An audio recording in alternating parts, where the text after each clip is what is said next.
প্রকৃতি ইমানদার যারা তারা মনে করেছিল হাত হারিয়েছি তাই কি হয়েছে, পা হারিয়েছি তাই কি হয়েছে, চাকরিচ্যুত হয়েছি তাই কি হয়েছে। একান্ত আপনজনেরা আমার টেনশন করার কোনো কারণ নাই, চিন্তার কোনো কারণ নাই। ওরা মনে করে কোরআন নামক আলোর কাছে আসতে পারলেই আমরা জান্নাতের মেহমান হয়ে জান্নাতি খাদ্য খেতে পারবো। আগেকার দিনে টিকটিকির দেয়ালে উঠতে কোনো অসুবিধা হতো না, কারণ তখন ছিল মাটির দেয়াল। কিসের দেয়াল? ডিজিটাল বাংলাদেশের মানুষ বলল আর মাটির দেয়াল রাখবো না, কারণ ভূমিকম্পের ঝাঁকুনি।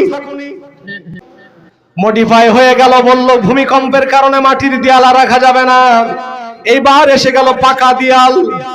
এই পাকা দেয়ালে টিকটিকি আস্তে আস্তে করে আলোর কাছে যায়, ওর তখনও কোনো অসুবিধা হতো না। কিন্তু স্মার্ট বাংলাদেশের মানুষ বলছে এখন আর পাকা দেয়াল থাকবে না, এখন হবে টাইসের দেয়াল। টাইসের দেয়াল তৈরি হয়ে গেল যখন টিকটিকি হাঁটি হাঁটি পা পা করে ওপরে ওঠার চেষ্টা করে এখন, কিন্তু যখনই ওপরে ওঠার চেষ্টা করে পিচ্ছিল পথে টিকটিকি কিন্তু আলোর কাছে যেতে পারে না। আছাড় খেয়ে জমিনের মধ্যে পড়ে যায়, লেজটা কেটে যায়, আহত হয়ে যায়। তারপরেও কিন্তু টিকটিকি বসে থাকে না, পিচ্ছিল পথে আলোর কাছে যাওয়ার চেষ্টা করে। একান্ত আপনজনেরা আমার ভাব ভাষা আপনাদেরকে বুঝতে হবে, উদাহরণটা বাস্তবতার সঙ্গে মিলায় নিতে হবে। একটা টিকটিকি তার পা চলে গেল, হাত চলে গেল, লেজ চলে গেল, কাটা কবুতরের মতো মসজিদের মধ্যে ছটফট করে ও আলোর কাছে যাওয়ার চেষ্টা করে।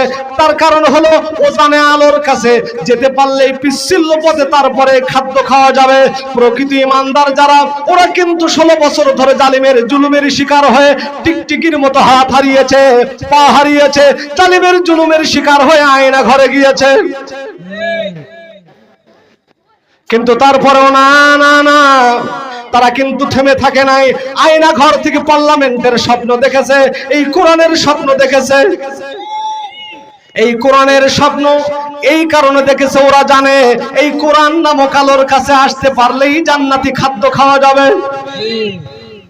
টিকটিকি যেমন মনে করে আলোর কাছে যেতে পারলেই তারপরে পোকামাকড় খাওয়া যাবে, সুন্দরভাবে জীবন যাপন করা যাবে।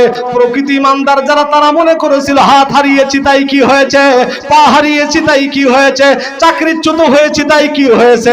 একান্ত আপনজনেরা আমার টেনশন করার কোনো কারণ নাই, চিন্তার কোনো কারণ নাই। ওরা মনে করে কোরআন নামক আলোর কাছে আসতে পারলেই আমরা জান্নাতের মেহমান হয়ে জান্নাতি খাদ্য খেতে পারবো। যার কারণে শত জুলুম, শত অত্যাচার কোরআনের পাখিদেরকে, কোরআন প্রেমিক তাওহীদি জনতাদেরকে বিরত রাখতে পারে নাই। আল্লাহ রাব্বুল আলামিন বলেন ওয়ালিয়াবতালিয়াল্লাহু মা ফি সুদুরিকুম ওয়ালিয়ুমাহহিসা মা ফি কুলুবিকুম ওয়াল্লাহু আলীমুম বিযাতিস সুদূর।